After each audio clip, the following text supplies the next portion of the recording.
you break down the structure of the story. You look at the plot. You look at what happens first, what happens next. You look at where the setting is. You look at the characters, any important objects in the story.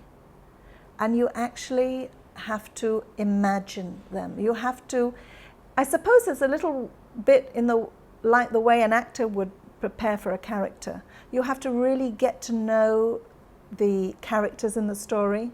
You have to really deeply imagine the setting. You have to look behind the story at why things are happening. And a lot of the time you are just making it up in your own mind. Obviously, if you are taking a story from a certain cultural tradition, you have to be respectful of that tradition, and you have to do research so that when you tell the story, you are not saying things that don't fit in with that culture. Stories usually work best if they're honed in the telling rather than honed by memorizing them. So you get to know the structure of the story and you just try and get it out of your mouth.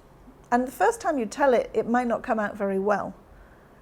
But then you tell it again, and you tell it again, and you tell it again. And it's important after the first couple of times that you actually have an audience for it.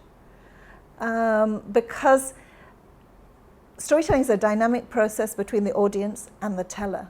Because the storyteller's aim is to light up the audience's imagination, to get the audience to visualize this story happening in their mind.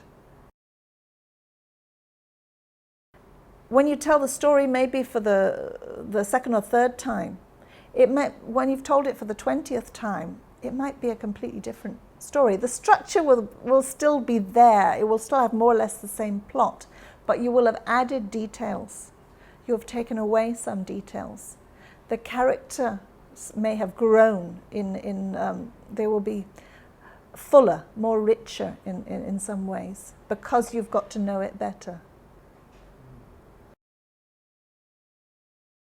Monkey see, monkey like, monkey do. bananamana.com